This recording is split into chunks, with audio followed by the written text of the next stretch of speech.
नमस्कार दोस्तों। आज हम गुप्ता पीरियड को देखेंगे। एंशियंट हिस्ट्री का जो हमारा एक बहुत ही इम्पोर्टेंट पीरियड है, इसको जो है वो एंशियंट इंडियन का गोल्डन पीरियड भी कहा जाता है। तो गुप्ता पीरियड का जो टाइम लाइन है दोस्तों, वो 319 एडी से लेके 500 एडी के बीच में अप्रॉक्सीमेटली माना जाता है। और श्री गुप्ता को गुप्ता पीरियड का गुप्ता डायनेस्टी का फाउंडर माना जाता है एंशिएंट इंडिया में। लेकिन श्री गुप्ता का बहुत ज़्यादा जिक्र मिलता नहीं है।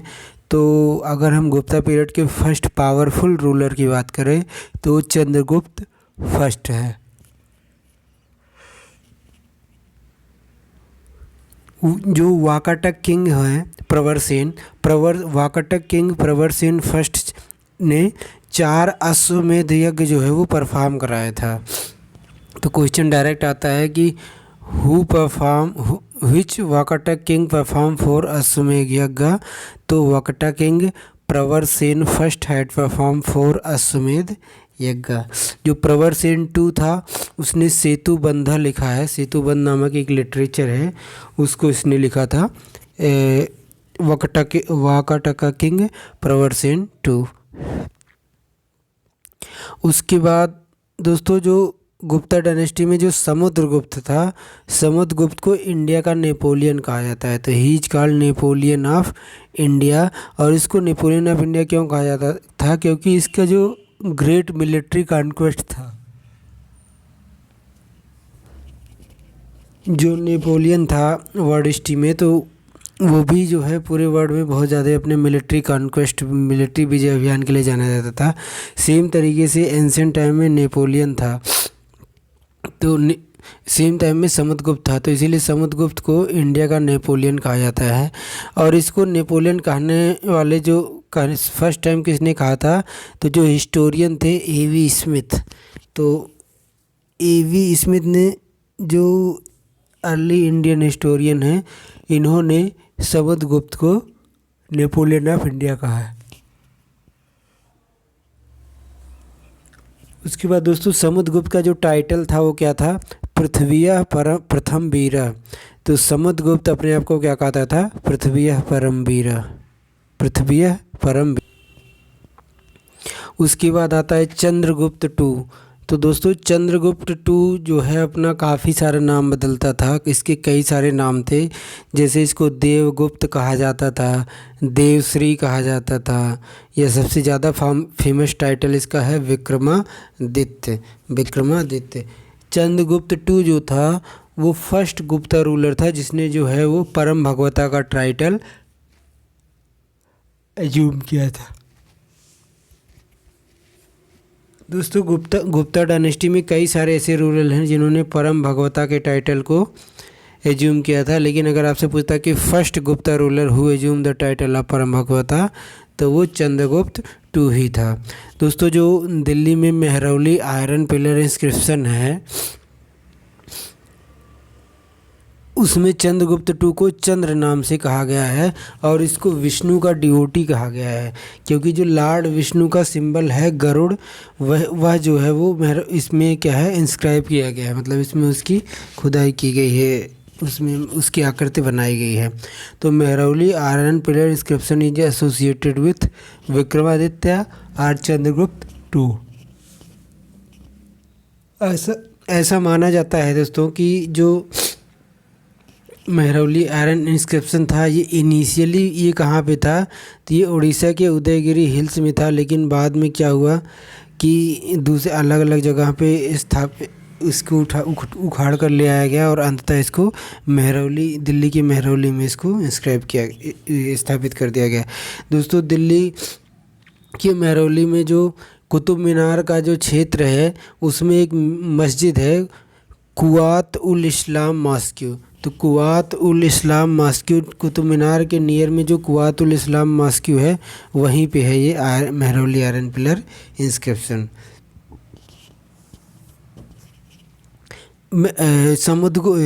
चंद्रगुप्त टू का जो मेहरौली आयरन पिलर इंस्क्रिप्शन है, इसमें इसको चंद्रगुप्त टू को उसमें किस नाम से बुलाया गया है? चंद्र नाम से बुलाया गया है। और इसको सका कॉन्क्वेरर कहा गया है या सकारी कहा गया है, क्योंकि उसने जो है वो लास्ट जो सका रूलर था रुद्र सिंह थर्ड, उसको उन्होंने डिफीट किया था चंद्रगुप्त टू ने। उसके बाद जो इलाहाबाद पिलर इंस्क्रिप्शन है या प्रयाग प्रशस्ति है, ये किससे संबंधित है दोस्तों? ये समुद्रगुप्त से संबंधित है। और इसको याद करने का तरीका क्या है कि प्रयाग संगम नदियों का संगम है, और नदियों का संगम अंततः समुद्र में मिलता है। तो प्रयाग प्रशस्ति किससे एसोसिएटेड है? समुद्रगुप्त से है। यह संस्कृत में लिखा गया है, और इसको लिखा किसने है? समुद्रगुप्त के कोर्ट पोएट हरिसेन ने किया था। हरिसेन ने लिखा था, जिसमें समुद्रगुप्त को बहुत ज़्यादा प्रेज किया गया है, और उसकी जो पॉलिटिकल एंड मिलिट्री कॉन्क्वेस्ट है उसको इसमें शो किया गया है। तो praising Samudragupta's and his political and military achievements. उसके बाद ओरिजिनली दोस्तों जो प्रयाग प्रशस्ति थी या इलाहाबाद इंस्क्रिप्शन है, पिलर इंस्क्रिप्शन है, ये दोस्तों इनिशियली ऐसा माना जाता है कि अशोक ने इसको कौशाम्बी में खुदवाया था। लेकिन बाद में क्या हुआ कि अशोक के बाद अकबर आया, तो मिडवल टाइम में जब अकबर आता है तो अकबर इसको इलाहाबाद में लेकर आता है। ठीक है। और उसके बाद अकबर के बाद जो जहांगीर बीरबल इन सब का नाम भी इसमें क्या है? अंकित है। तो अगर आपसे पूछा जाता है कि ये क्वेश्चन आज आ भी चुका है कि जो इलाहाबाद पिलर इंस्क्रिप्शन है ओरिजिनली कहाँ पे था, तो ओरिजिनली ये कौशाम्बी में था और अशोक ने खुदवाया था इसको। ठीक है। बाद में अकबर इसको इलाहाबाद लेकर आता है। तो अगर देखा जाए तो इलाहाबाद पिलर इंस्क्रिप्शन पे 4 डिफरेंट राजाओं या रानियों के नाम मेंशन हैं।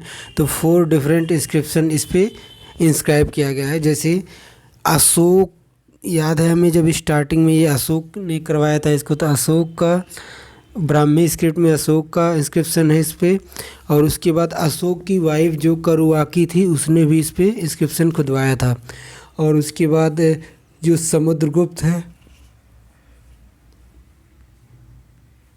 तो समुद्रगुप्त ने संस्कृत लैंग्वेज और ब्राह्मी स्क्रिप्ट में इस पे इंस्क्रिप्शन करवाया था। और उसके बाद फिर ये मुग़ल टाइम पे जहांगीर पर्सियन में करवाया था। तो अशोक, करुआकी, समुद्रगुप्त एंड जहांगीर, ये 4 राजा और रानियों के इंस्क्रिप्शन इलाहाबाद पिलर इंस्क्रिप्शन पे एक साथ देखे जा सकते हैं। उसके बाद दोस्तों एक गुप्ता रूलर आता है स्कंदगुप्त। तो स्कंदगुप्त के समय ही हुडों ने गुप्ता डायनेस्टी पे आक्रमण किया था, इंडिया पे आक्रमण किया था। तो first invasion of Hunas during Skandagupta region and Skandagupta के रीन के दौरान ही ये आक्रमण हुआ था, और स्कंदगुप्त ने इनको हराया भी था। ठीक है। लेकिन हुणों के आक्रमण ने धीरे धीरे गुप्ता डायनेस्टी को क्या कर दिया? कमज़ोर कर दिया, और गुप्ता डायनेस्टी जो है वो डिक्लाइन की तरफ मूव कर गई।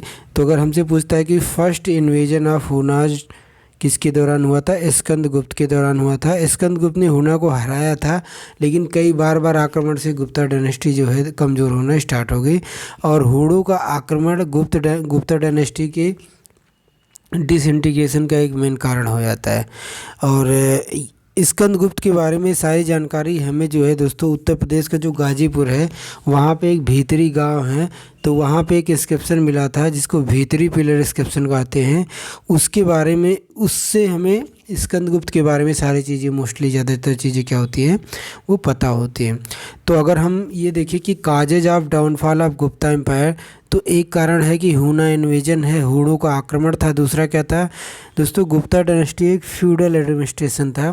फ्यूडल एडमिनिस्ट्रेशन का मतलब क्या होता है कि बहुत ज़्यादा डिसइंटीग्रेटेड था, तो एक सेंट्रलाइज अथॉरिटी बहुत ज़्यादा स्ट्रांग नहीं थी, तो छोटे छोटे लोग अपना इंडिपेंडेंट होने लगे धीरे धीरे। और तीसरा क्या है कि acceptance of Buddhism by later Gupta के लोग जो थे उन्होंने वैष्णविज्म छोड़ के बुद्धिज्म अपनाने लगे, और धीरे धीरे बुद्धिज्म में मर्ज होने लगा। तो ये मेनली 3 कारण थे जो गुप्ता एम्पायर के डाउनफॉल के कारण बने। उसके बाद ये क्वेश्चन काफ़ी आता है दोस्तों कि कौन सा Gupta ruler, first Gupta ruler कौन था जिसने सिल्वर कॉइन इशू किया? तो दोस्तों चंद्रगुप्त टू या विक्रमादित्य ने ही पहली बार, वो फर्स्ट रूलर गुप्ता रूलर था जिसने सिल्वर कॉइन इशू किया। तो first Gupta ruler who issued silver coins, Chandragupta two. Actually हमें अभी देखा था कि चंद्रगुप्त टू को सकारी कहा जाता था क्योंकि इसने लास्ट सका रूलर को डिफीट किया था। तो जो सका पे जो सका डायनेस्टी थी उस पर अपनी विजय को कमेमोरेट करने के लिए, मनाने के लिए सिल्वर कॉइन इशू किया था।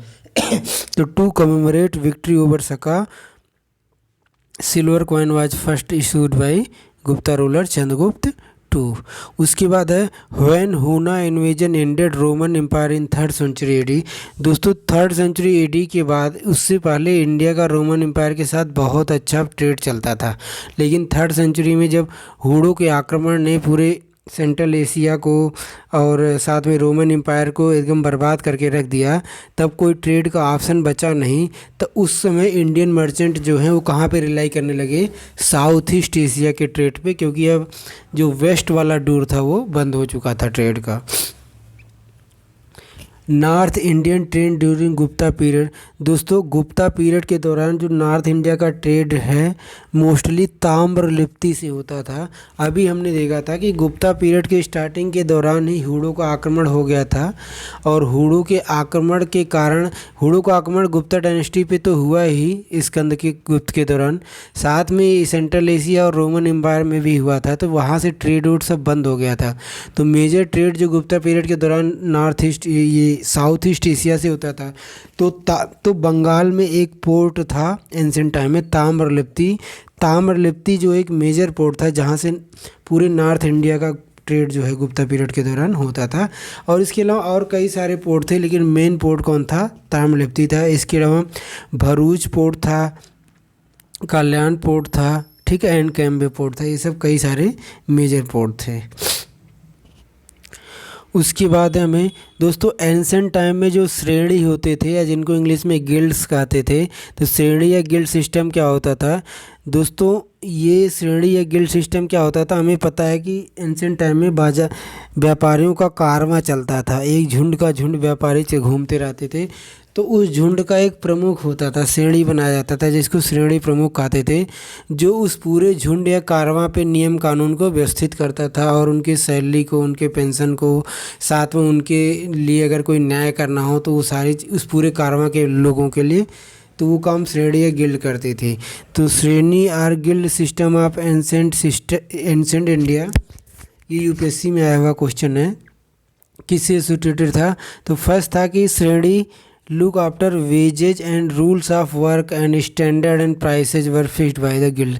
दोस्तों गिल्ड या श्रेणी होती थी, वो जितने भी कारवा के मेंबर थे उनके वेज को डिसाइड करती थी, उनके रूल ऑफ वर्क को डिसाइड करती थी, प्राइसेस को डिसाइड करती थी और स्टैंडर्ड को डिसाइड करती थी, क्योंकि उसी को ट्रेड के बारे में सारी जानकारी थी, इसलिए राजाओं ने भी छूट दे रखा था उनको। उसके बाद श्रेणी had judicial power over its member. दोस्तों श्रेणी के जो मेंबर, कारवा के जो मेंबर होते थे, उनके बीच अगर आपसी कोई डिस्प्यूट होता था तो उसको सुलझाने का जो जुडिशियल पावर था वो भी श्रेणी के पास होता था। ऐसा नहीं कि राजा के पास मैटर रेफर कर दिया जाता था, क्योंकि इस श्रेणी के मैटर में किंगडम का कोई भी इंटरफेरेंस नहीं होता था। और कई जगह तो श्रेणियाँ जो होती थी जहाँ पे व्यापार मेन व्यापार का सेंटर होता था, वहाँ पे ये जो है वो लोकल बॉडी को गवर्न करने के लिए भी इम्पोर्टेंट रोल प्ले करती थी श्रेणी। तो इतना सारा छूट दिया गया था गुप्ता पीरियड के दौरान श्रेणी को या कारवां के लीडर्स को और उनके समूह को। उसके बाद गुप्ता पीरियड के दौरान जो टेक्सटाइल इंडस्ट्री थी वो एक प्राइम इंडस्ट्री थी, ठीक है। और टेक्सटाइल सेंटर कौन कौन से थे?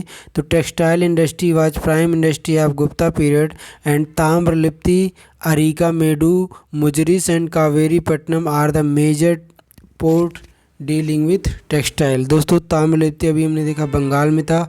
अरिकामेडु एंशिएंट टाइम का एक बहुत ही फेमस मेजर पोर्ट था जो आज के पुदुचेरी वाले क्षेत्र में पड़ता था। मुजरिस पोर्ट भी एक इम्पॉर्टेंट पोर्ट था जो आज के केरला वाले क्षेत्र में है। और कावेरीपट्टनम भी एक पोर्ट था जो आज का कावेरी रिवर डेल्टा है वहाँ पे था। तो ये सब जो है एंशिएंट गुप्ता पीरियड के दौरान इम्पॉर्टेंट टेक्सटाइल इंडस्ट्री हुआ करते थे। उसके बाद दोस्तों गुप्ता पीरियड के दौरान आयुर्वेदा का कंपोजिशन किसने किया था? तो Ayurvedic composition during Gupta period ये सुश्रुतु ने किया था, क्योंकि सुश्रुतु ने सुश्रुतु संहिता लिखा था। तो एक तो सुश्रुतु थे, दूसरा धन्वंतरी जो थे दोस्तों, धन्वंतरी जो थे वो चंद्रगुप्त टू के दरबार में थे, विक्रमादित्य के दरबार में थे, और ये भी जो है वो मेडिसिन से एसोसिएटेड थे। तो ये दो लोगों का गुप्ता पीरियड के दौरान आयुर्वेदिक के क्षेत्र में यानी मेडिसिन के क्षेत्र में काफ़ी अच्छा योगदान था। सुश्रुतु, जिन्होंने सुश्रुतु संहिता लिखा, और दूसरा धन्वंतरी। दोस्तों चरक जो थे, जिन्होंने चरक संहिता लिखा था, ये कनिष्क के दरबार में थे। किसके दरबार में थे? कनिष्क के कोर्ट फिजिशियन थे। हमने ये पिछली क्लास में देख भी चुके हैं कि कनिष्क के दरबार में चरक थे। ठीक है। उसके बाद दोस्तों जो एंशिएंट टाइम में जो गुप्ता पीरियड के दौरान जो भास्कराचार्य थे वो किस फील्ड से एसोसिएटेड थे? तो जो भास्कराचार्य थे, एक तो मैथमेटिशियन थे और दूसरा एस्ट्रोनॉमर थे। दोस्तों एंशिएंट टाइम में एस्ट्रोनॉमर और मैथमेटिशियन दोनों का रोल लगभग सब लोग ही प्ले करते थे। आप देखोगे कि आर्यभट्ट जो थे, आर्यभट्ट ने भी इन दोनों का रोल प्ले किया। मेजरली वो भी एस्ट्रोनॉमर थे, लेकिन मैथमेटिक्स के भी कई सारे उन्होंने सिद्धांत दिए थे, क्योंकि दोनों आपस में एसोसिएटेड हैं। तो एंशिएंट टाइम में भास्कराचार्य एक एस्ट्रोनॉमर और मैथमेटिशियन थे। इनके द्वारा लिखे गए मैथमेटिक्स की कुछ अच्छे बुक हैं, जैसे लीलावती है एंड सिद्धांत शिरोमणि है। तो ये दोनों बुक का नाम आता भी है कि किसने लिखा है, तो लीलावती एंड सिद्धांत शिरोमणि लिखा है भास्कराचार्य ने। उसके बाद ये यूपीएससी का क्वेश्चन है कि एंशिएंट टाइम में कौन कौन से साइंटिफिक प्रोग्रेस हुए थे? तो दोस्तों फर्स्ट सेंचुरी एडी के पास इंडियंस को सर्जिकल इंस्ट्रूमेंट्स की जानकारी थी। ठीक है। उसके बाद 5th सेंचुरी एडी के आसपास इंडियन के लोगों को एंगल का साइन पता था, जो साइन थीटा होता है उसके बारे में पता था। तो sine of angle known in 5th century AD, और ये आर्यभट्ट ने इसका मेजर रोल प्ले किया था, क्योंकि हमें पता ना आर्यभट्ट गुप्ता पीरियड के दौरान ही थे। उसके बाद साइक्लिक क्वाड्रिलेटरल को सॉल्व करने का तरीका भी इंडियन को 7th सेंचुरी में पता था, क्योंकि साइक्लिक क्वाड्रिलेटरल को ब्रह्मगुप्त ने सॉल्व करके दिखा दिया था। तो ये सब एंशिएंट टाइम में इंडिया का जो है वो साइंस एंड मैथमेटिक्स के क्षेत्र में डेवलपमेंट दिखाता है। उसके बाद दोस्तों जो चंद्रगुप्त डो है, जो कई सारे नाम बदलता था, अपना विक्रमादित्य मेजरली नाम था। तो चंद्रगुप्त डो के दरबार में 9 रत्न रहते थे, जिनको 9 जेम्स कहा जाता है। तो 9 जेम्स ऑफ चंद्रगुप्त टू कौन थे और वो किस फील्ड से एसोसिएटेड था, उसको एक बार देख लेते हैं। दोस्तों सबसे पहले तो कालिदास एक संस्कृत के पोएट थे, इनका नाम तो हमने सुना ही था, कई सारी रचनाएं हैं इनका, मेघदूतम, कुमार संभवम, ठीक है, कई सारी रचनाएं। तो कालिदास जी थे। उसके बाद धन्वंतरी थे। दोस्तों धन्वंतरी एक फिजिशियन थे, हमने ऊपर भी देखा, जो चंद्रगुप्त टू के दरबार में थे। वराहमिरी जो कि एक एस्ट्रोनॉमर थे, ये भी चंद्रगुप्त टू के दरबार में थे। और अमर सिंह जो है अमरकोश लिखे थे, और ये एक लेक्सिकोग्राफर थे दोस्तों, जो शब्दों का संकलन, व्याकरण आदि का देखभाल करता है, उसको अमर से लेक्सिकोग्राफर कहते हैं। उसके बाद शंकु जो थे दोस्तों, ये एक आर्किटेक्ट थे। उसके बाद छपनक जो थे, छपनक एक एस्ट्रोलॉजर थे। तो चंद्रगुप्त टू के दरबार में जो छपनक थे वो क्या कहते हैं, एक एस्ट्रोलॉजर थे। ये क्वेश्चन आ चुका है यूपी बेसिस में। उसके बाद वरुचि, तो वरुचि दोस्तों चंद्रगुप्त टू के दरबार में ग्रामेरियन थे, ग्रामर के जानकार थे। उसके बाद बेताल भट्ट जो थे, बेताल भट्ट एक मैजिशियन थे चंद्रगुप्त टू के दरबार में। और जो घटकर्णपर जो थे वो चंद्रगुप्त टू के दरबार में क्या थे, एक मेजर डिप्लोमेट हुआ करते थे। क्या होते थे? डिप्लोमेट हुआ करते थे। उसके बाद है गुप्ता पीरियड के जो गोल्ड कॉइन थे उनको दीनार कहा जाता था, और सिल्वर कॉइन को रूपक कहा जाता था, रूपका। तो dinar and rupaka are the gold and silver coin during Gupta period.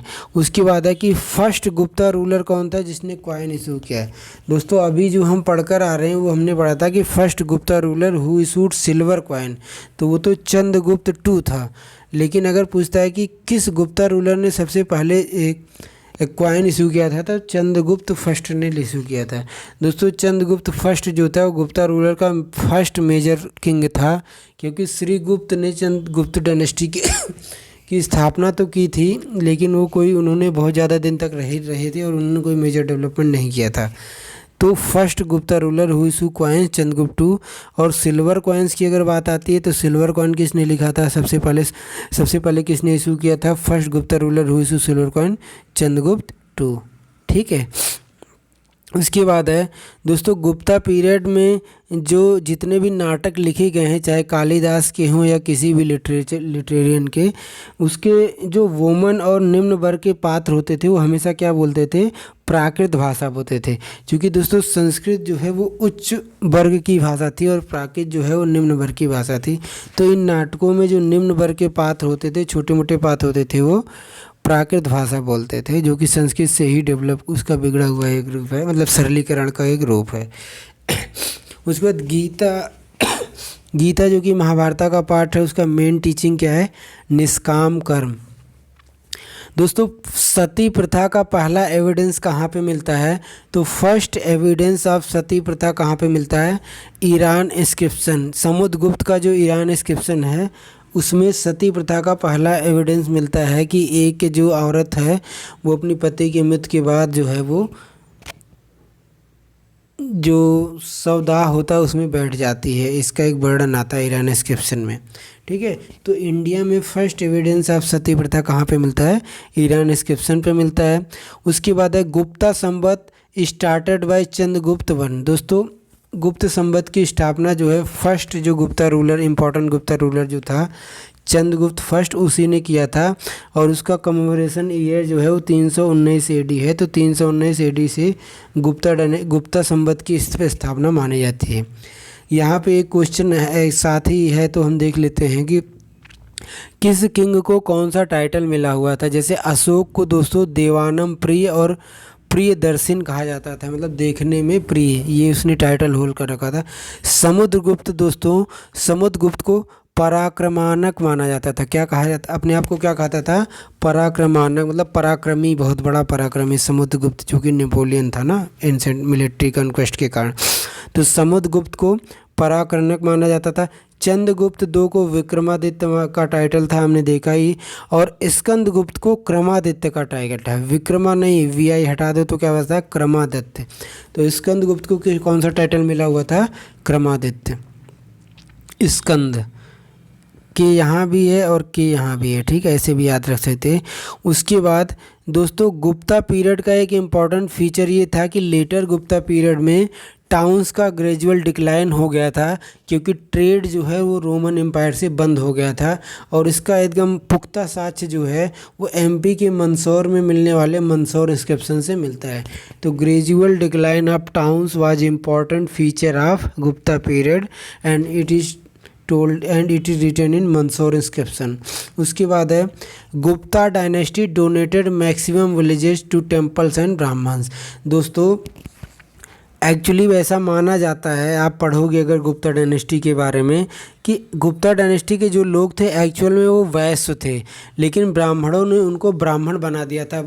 ब्राह्मण के कई सारे टाइटल देते थे उनके राजाओं को, परम भगवता, परम ब्रह्मणा।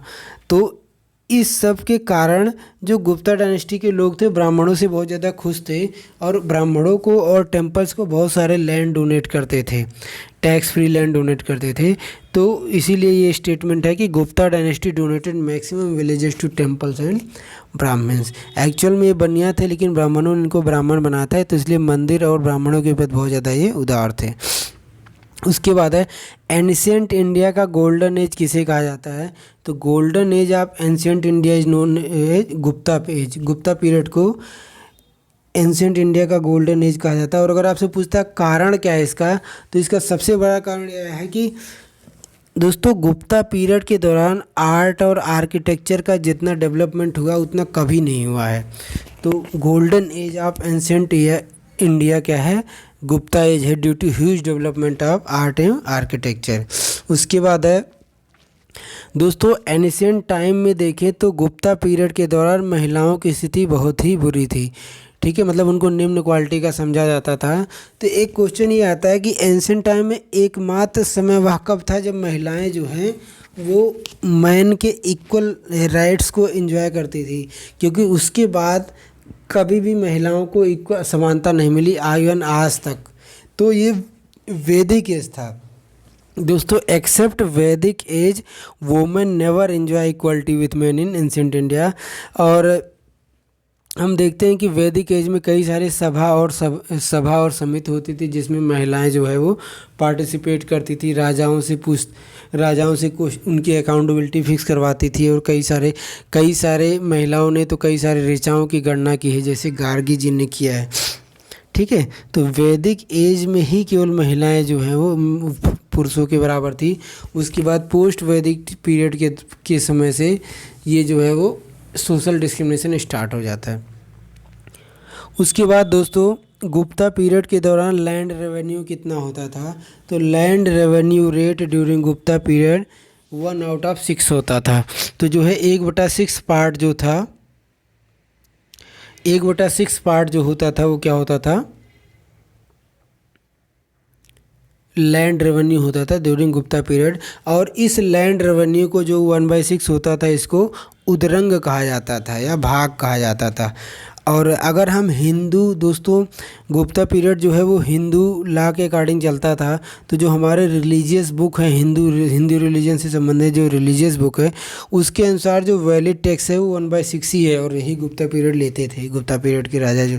तो 1/6 part of production was the land revenue rate during the Gupta age and this is the valid tax as per the Hindu law mentioned in our religious book. उसके बाद है Gupta empire granted tax free agrarian land to Brahmans. ये मैंने आपको बता दिया कि ब्राह्मणों ने ही इनको ब्राह्मण बनाया था, तो इसीलिए जो ब्राह्मण को टैक्स फ्री लैंड देते थे। उसके बाद एंशिएंट टाइम में अपराहत लैंड क्या होता था? तो दोस्तों जो नॉन कल्टीवेटेड फॉरेस्ट लैंड होता था, जिस पे खेती नहीं की जाती थी, फॉरेस्ट की लैंड होती थी, उसको अपराहत लैंड कहा जाता था। और जो लोग संस्कृत जानते हैं वो उसको आराम से समझ सकते हैं। अपराहत का मतलब होता है बिना प्रहार हुआ, मतलब यानी बिना जुता हुआ, यानी इस पर हल नहीं चलाया गया है, तो वो फॉरेस्ट लैंड ही होता था। उसके बाद बीड़का भागम क्या होता था? तो दोस्तों एंशिएंट टाइम में बीड़का भागम एक इरिगेशन टैक्स होता था। बीड़ा कहते नहीं, बीड़ा बनाना या बांध बनाना, जो कि खेतों में मेड़ी बनाई जाती है ताकि पानी जो है एक जगह से दूसरी जगह ना जाए। तो बीड़का भागम क्या था? एक इरिगेशन टैक्स था ड्यूरिंग एंशिएंट टाइम। उदरंग अभी हमने देखा लैंड टैक्स था जो कि 1/6 पार्ट होता था। उपरनिका दोस्तों जो होती थी वो फार्मर किसानों पे लगने वाला टैक्स होता था, केवल किसानों पे लगता था।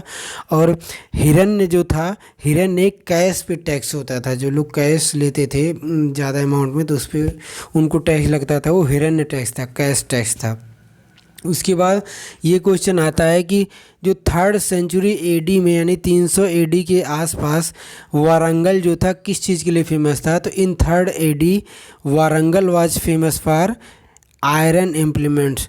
दोस्तों वारंगल में अगरिया पीपल मिलते थे। अगरिया आज भी एक ट्राइब्स हैं जो आग से डील करते। आग मतलब हम देखते हैं ना, लोहे को आग में पकाया जाता है, नरम किया जाता है और फिर उसको पीट कर एक डिफरेंट शेप दिया जाता था। तो 3rd सेंचुरी एडी में वारंगल जो था वो आयरन इम्प्लीमेंट्स के लिए बहुत ज़्यादा फेमस था। उसके बाद दोस्तों जो हुना का आक्रमण हुआ था गुप्ता पीरियड में स्कंदगुप्त के दौरान, तो टॉर्मेड उनका एक रेशियल ग्रुप था। एक्चुअली टॉर्मेड जो था वो जो सेकेंड हुना इन्वेजन था उसका लीडर होता था। ये एक जातिगत समूह भी था और एक नाम भी था। तो Toramana was a racial group of हुना।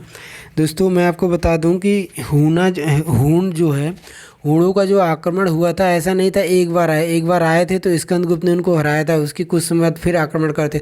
उनकी ये स्ट्रेटजी थी कि वो लगातार आक्रमण करते थे जब तक कि वो जीत ना लेते थे। तो कई बार आक्रमण किए थे और इन्हीं आक्रमण में ही तो गुप्ता डायनेस्टी जो है वो क्या हो गई, वीक हो गई। जैसे एक हूणा किंग था मिहिरकुला। तो मिहिरकुला को किसने हराया था? ये मालवा का एक रूलर था यशोधर्मन। तो king Yashodharman defeated Huna king मिहिरकुला। ये काफ़ी फेमस क्वेश्चन है जो रिपीटेड है, कई बार आया है। तो मध्य प्रदेश के ग्वालियर में जो ग्वालियर इंस्क्रिप्शन मिला है उसमें लिखा गया है कि हूणा किंग मिहिरकुल को किसने हराया था? किंग यशोधर्मन। इसको याद रखने का, यश मतलब होता है यश यानी जय विजय और मिहिर में हार है। तो king Yashodharman of Malwa defeated Huna king Mihirakula and it is mentioned in Gwalior pillar inscription.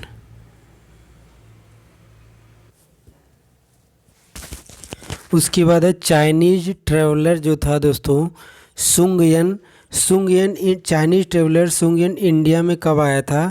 तो ये क्वेश्चन आ चुका है कई बार। तो Chinese traveller Sung Yun came to India in 515 से 520 एडी के बीच में आया था। तो सुंगयन कब आया था? 515 से 520 के अंदर का।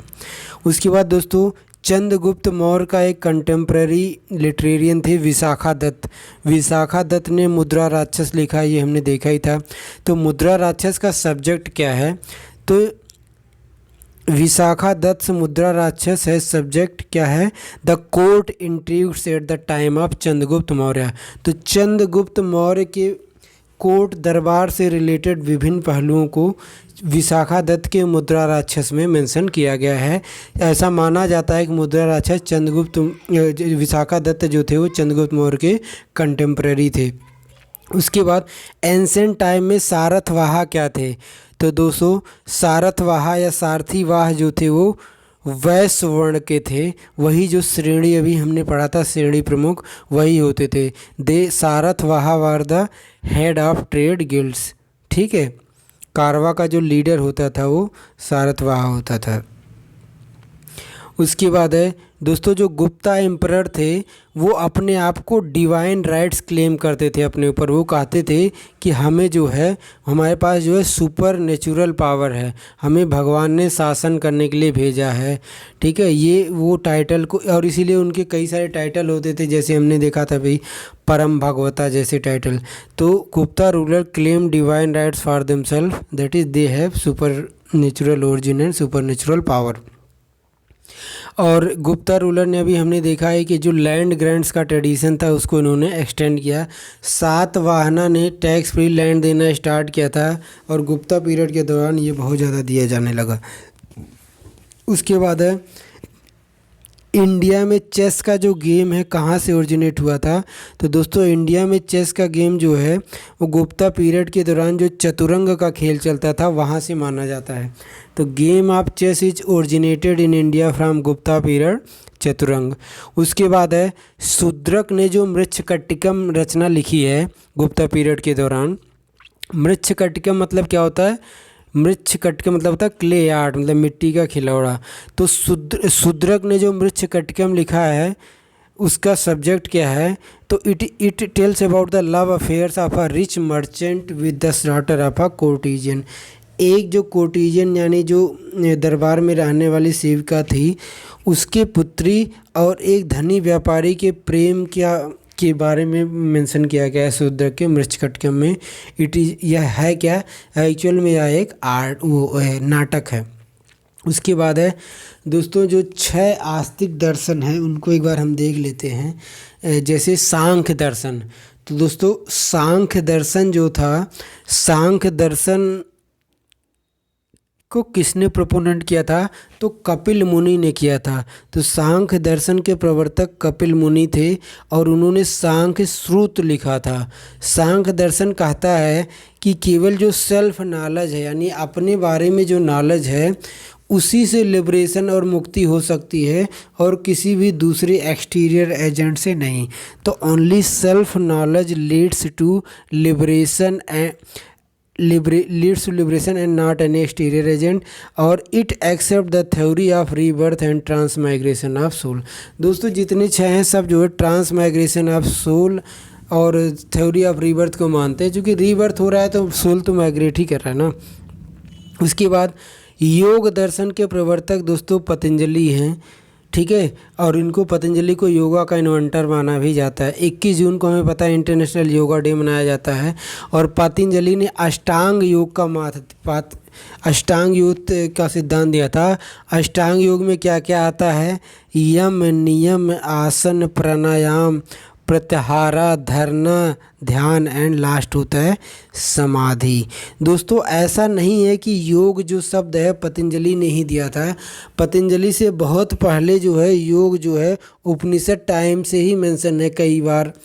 कई बार जिक्र आता है, लेकिन पतंजलि का योगदान यह है कि योग को उसको फिलॉसफिकल तरीके से पतंजलि ने एक्सप्लेन किया कि योग का मतलब होता है ये नहीं कि केवल हाथ पैर घुमाना। योग का मतलब होता है कि उस परम सत्ता से अपने आप को जोड़ना, योग करना, यानी आत्मा को परमात्मा से जोड़ देना। और उसके ये अष्टांग पात होते हैं, यम नियम आसन प्राणायाम प्रत्याहार धारणा ध्यान एंड समाधि।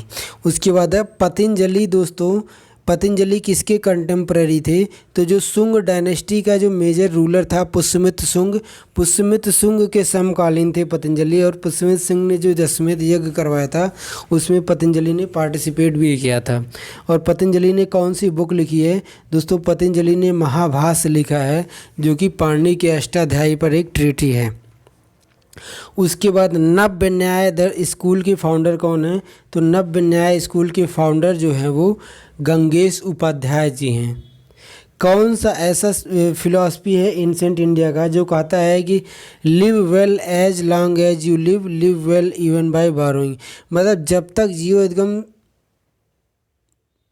मस्त होके जियो, चाहे उधार लेके ही जीना पड़े, लेकिन एकदम अच्छे से जीवन को भोगते हुए जियो। ये दोस्तों चारवाक का मटेरियलिस्टिक भौतिकवादी सिद्धांत है, जिसको लोकायत दर्शन कहा जाता है। और इसके प्रवर्तक कौन? लोकायत मतलब होता है लोगों के बीच में जो ज़्यादा प्रचलित हो, या लोकायत मतलब लोगों से आयात, मतलब लोग क्या कहते हैं? लोग कहते हैं ना कि सुख को एकदम चरम लेवल पे एंजॉय करो और पेन को अवॉइड करो, और मैक्सिमम सुख एंजॉय करो, चाहे उधार लेकर ही सुख को एंजॉय करना पड़े। ये सिद्धांत है लोकायत का। और इसके प्रवर्तक कौन थे? अजीत केस काम्बली थे। कौन थे? अजीत केस काम्बली थे।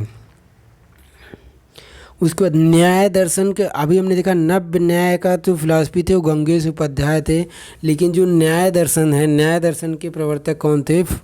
गौतम थे। ठीक है। और उन्होंने न्याय सूत्र लिखा था। न्याय दर्शन जो है वो लॉजिक की बात करता है। किसकी बात करता है? लॉजिक की बात करता है, लॉजिक से सारी चीज़ें मानता है। उसके बाद है एक दर्शन और है जिसको मीमांसा दर्शन कहते हैं या पूर्व मीमांसा कहते हैं। क्योंकि उत्तर मीमांसा दोस्तों वेदांत हो जाता है, तो इसलिए इसको पूर्व मीमांसा कहा जाता है। तो मीमांसा या पूर्व मीमांसा, इसके प्रवर्तक जैमिनी थे। और ये कर्मकांड पर बल देते थे, थ्योरी ऑफ कर्मकांड पर बल देते थे, कर्म योग पर बल देते थे। और हमें पता है कि वेद में भी क्या है? कर्मकांड की बात है। इसीलिए ये कहते थे कि वेदा कंटेन्स द इटर्नल ट्रुथ। तो कौन सा ऐसा सिद्धांत है कौन सा ऐसा फिलॉसफी है जो ये मानता है कि वेदा कंटेन द इटर्नल ट्रुथ, मतलब सारा सत्य जो है वेद में है? वो जैमिनी मानते थे, क्योंकि वेद में कर्मकांड है और ये कर्मकांड को महत्व देते थे। तो मीमांसा या पूर्व मीमांसा जैमिनी प्रवर्तक थे और ये कर्मकांड पर बल देता है।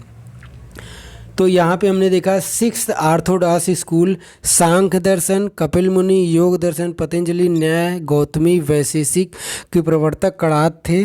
और मीमांसा जैमिनी, वेदांत जिसको उत्तर मीमांसा भी कहते हैं, इसके बृहदारण्यक थे। मुक्ति एज पर अद्वैत वेदांत के अनुसार, जो कि शंकराचार्य ने दिया था, उसके अनुसार मुक्ति केवल ज्ञान मार्ग से होगी। और ज्ञान मार्ग क्या है? अहम ब्रह्मास्मि, मैं ही ब्रह्म हूँ, यानी मैं ये शरीर नहीं हूँ, मैं आत्मा हूँ। Founder of Indian एटॉमिज्म।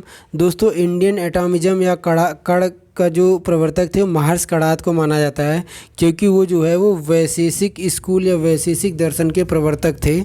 और वैशेषिक दर्शन जो कहता है कि हर चीज़ कण से मिलके बनना है, तो इसी को फाउंडर ऑफ इंडियन एटॉमिज्म कहते हैं।